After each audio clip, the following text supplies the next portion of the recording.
Hello, everyone. Welcome to today's episode. Today we have Dr. S Mantha, who is the former chairman of AICTE. Dr. Mantha is an eminent academician. At present, he is the Chancellor, KL University, Adjunct Professor, NIAS Bangalore. The audience and I would love to know your insights on education, especially during this time, pre-COVID, COVID, post-COVID.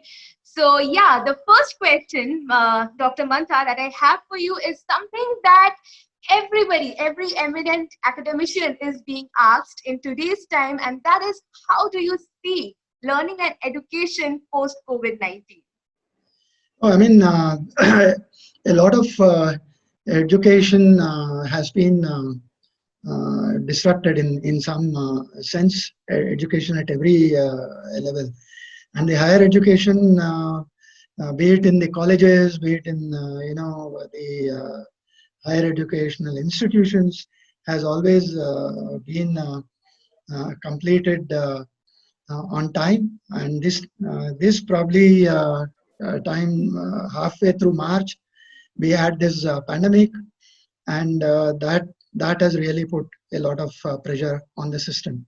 Now, in future, probably one would look at hybrid and blended learning to to to be there for quite some time, because COVID probably seems to be going nowhere. At least the next semester would be something that we have to seriously look at conducting, not maybe so much in the classrooms as outside the classrooms. Now, by blended learning, what I mean is part of the studies would be face-to-face, and part of that learning would be online. Now, there can be a debate on what are those percentages, but as a person associated with education and having seen some of the institutions, the curriculum and so on, a 70-30 model would probably be good enough to start with. 70% face-to-face and 30% online content. Now, having said that, the future is not just about conducting classes and through a blended learning mode and so on.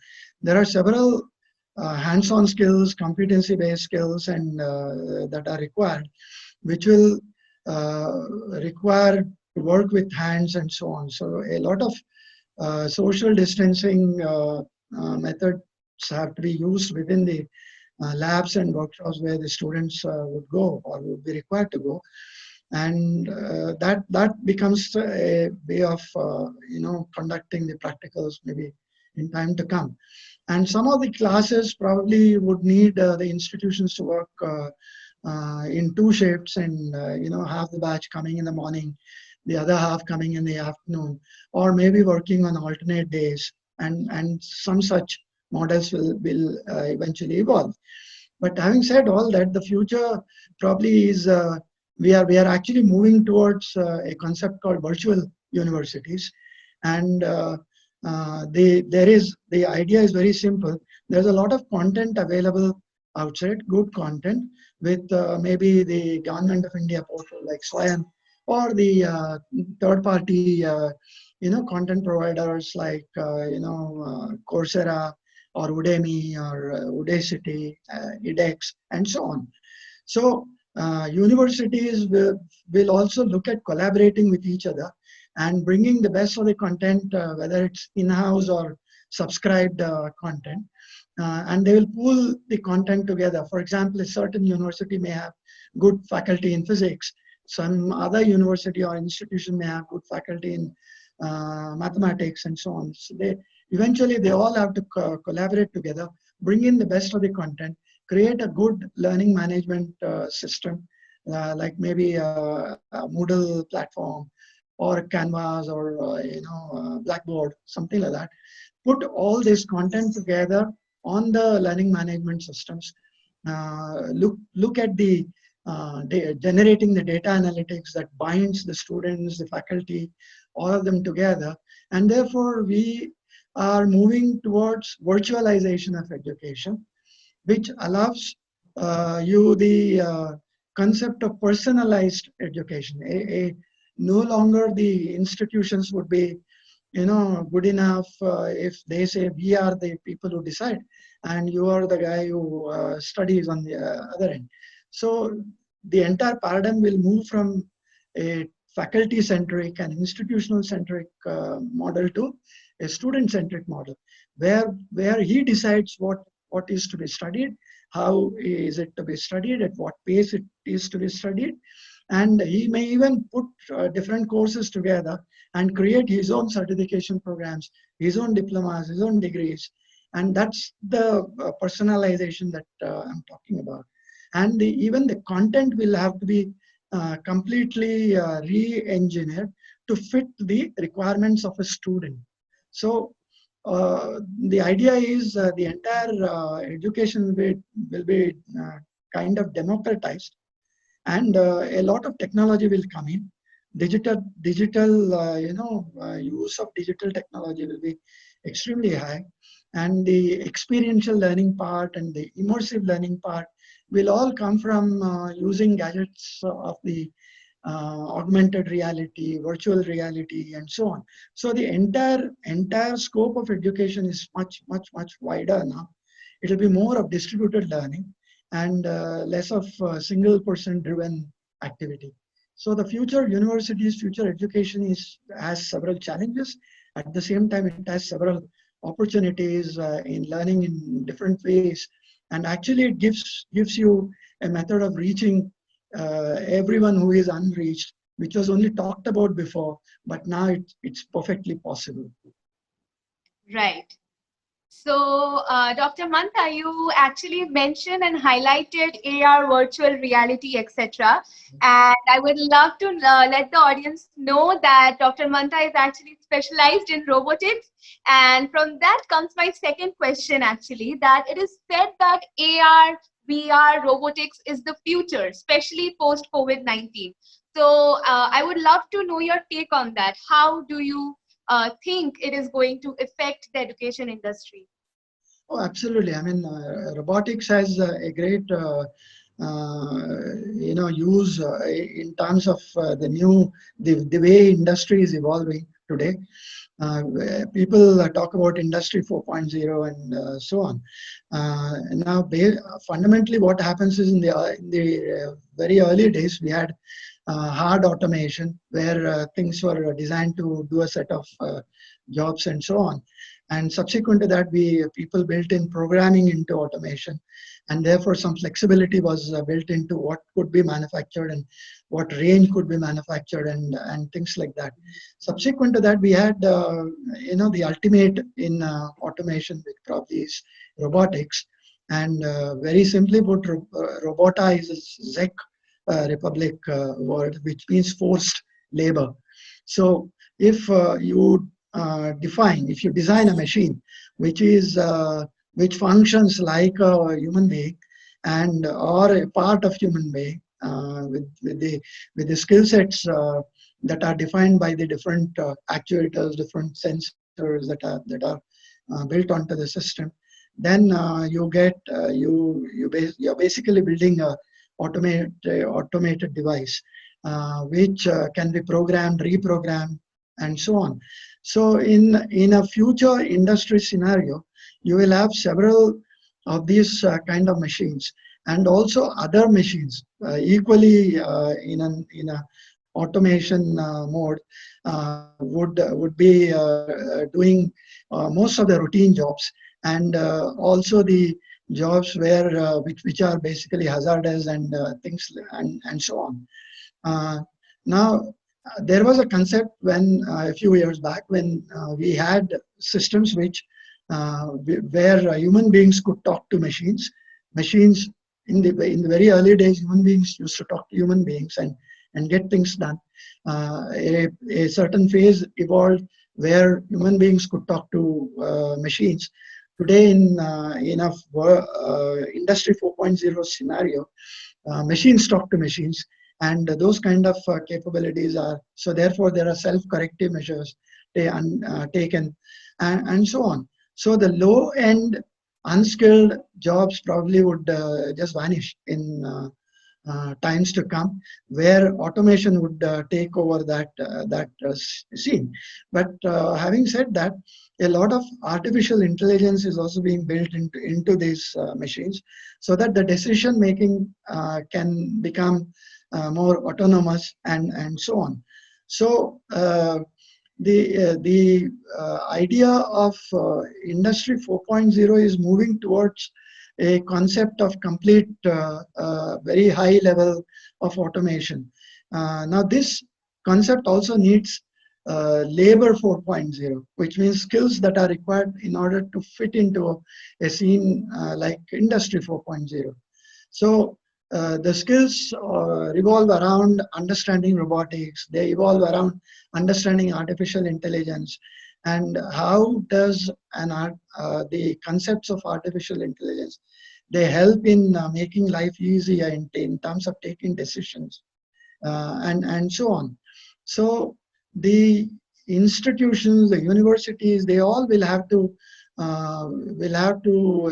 retrofit their own understanding, their own curriculum, their own means of getting across to students with these technologies.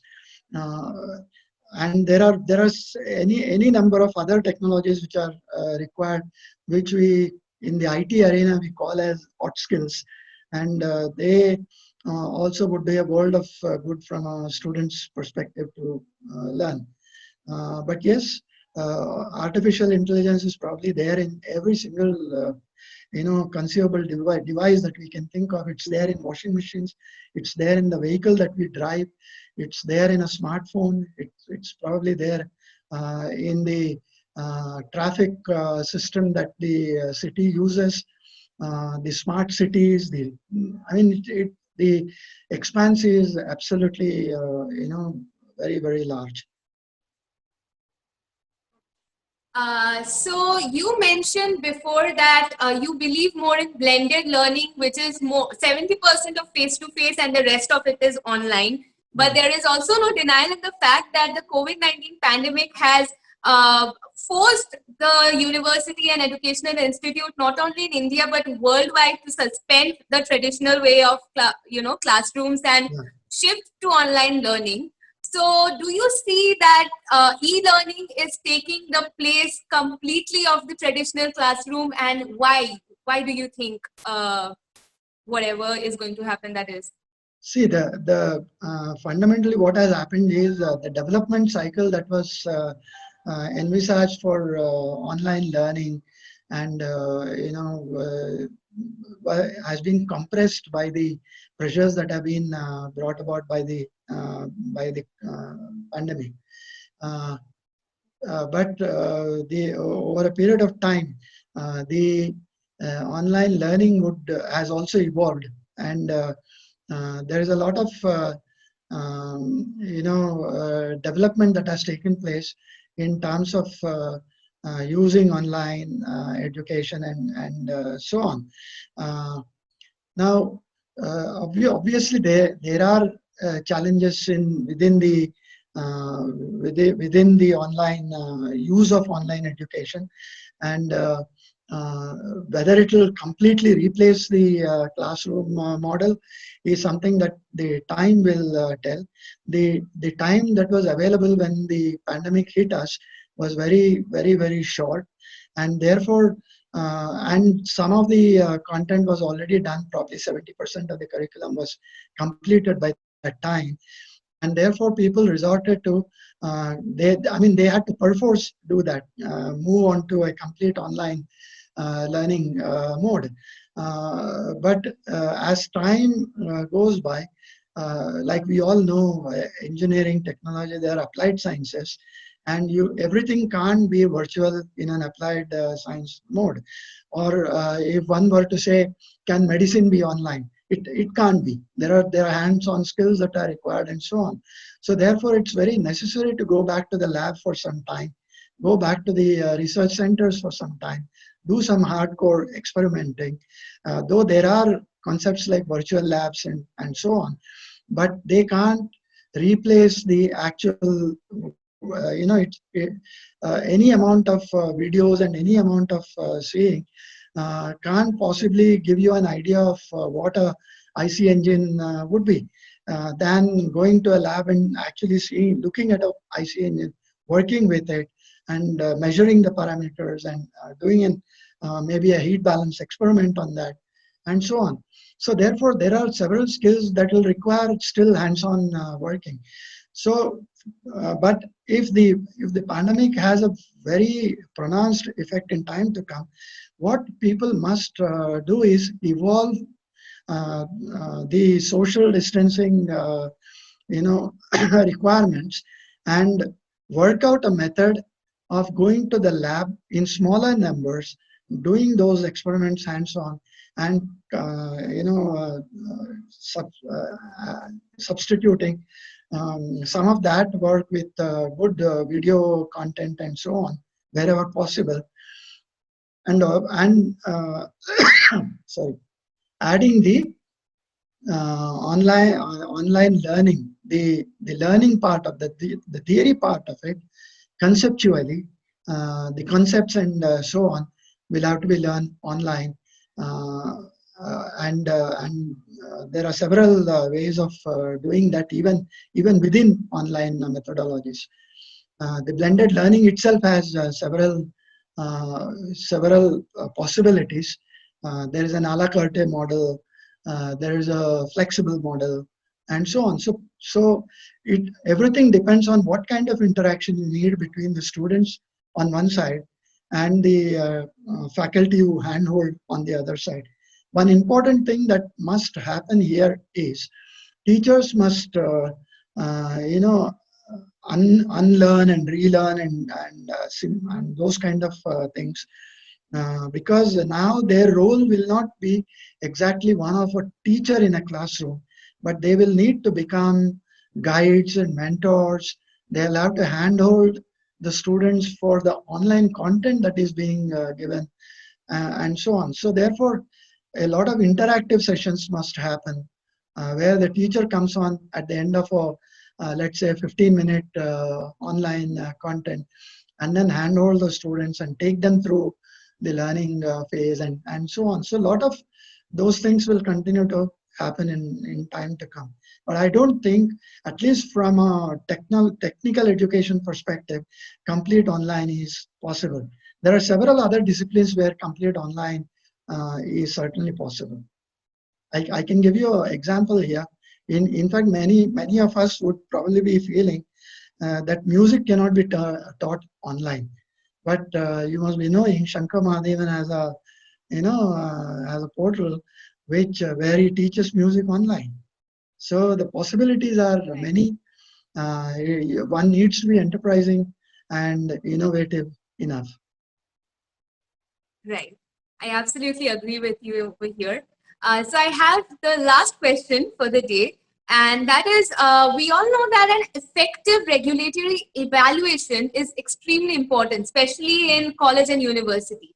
So how do regulators need to change how they evaluate? What is your take on that? First of all, before talking about evaluation, we should certainly look at what kind of assessments are needed.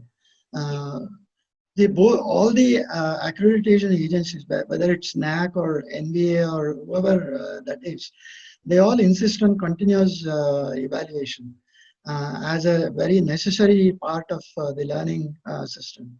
And we all also know that the accreditation is mandatory for every institution to have. In the absence of which, they probably will not get the grants and aid and things like that. So having said that, the continuous assessment must become a part of the evaluation system. So since anyway the content is going to be online at least for some time to come,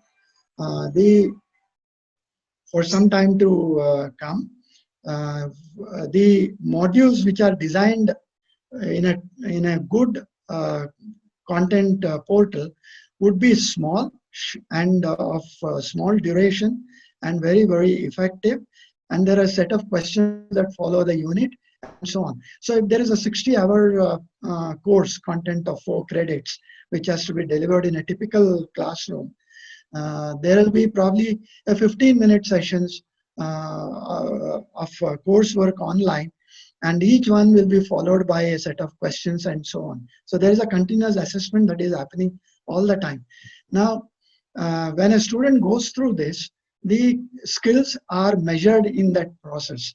So therefore, institutions will have to seriously look at completely dispensing with the end semester examination, year-end examination, and so on. The continuous assessment must be appropriately credited, appropriately evaluated, and therefore the entire assessment can be based on a certain grade that the student gets based on his credits that he accumulates. So the from a regulator's perspective, probably they will need to come out with the assessment methodologies in terms of evaluating students and so on. And there is one problem area here again. Most of the face-to-face content is defined in some terms of credits. Now, a Carnegie credit is 1 hour of classroom teaching is 1 credit. And when you go to a workshop and do a 2-hour work, that is equivalent to 1 credit. This is a very simple way of looking at how credits are assigned. Now, when that is done in a classroom-based teaching, how do we translate that to an online-based teaching? So again, there must be a considered opinion that the regulators and others must come to agree that the online credits also must be made equivalent to a credit that I otherwise acquire in a face-to-face learning. The mode is different. The competency-based skills are still the same, whether I learn inside a classroom or outside a classroom. So therefore, the credits that accrue to me cannot be very different. So there must be some regulatory process evolving over the assessment methodologies, and there must be some regulatory process also evolving over the credit methodologies. Now, in this context, there was a class action suit filed against the 3 universities in US in South Carolina district. And the students who filed this suit, their main content, there are 2 contentions. And the first one was that they have been given online education after having promised face-to-face education. Now, therefore, the fee charged should be different, and some refund must be made to them. And the second contention they had was the equivalence of an online degree to a face-to-face degree. Now, these kind of questions will come up much more frequently in time to come. Yes. And that's where the regulators have to play a role. Thank you so much, sir, for sharing your valuable insights and views with us. And thank you so much for taking out the time for this interview. We would love to have you back with us once again. Thank you. That was it for the day. And yeah, thank you so much.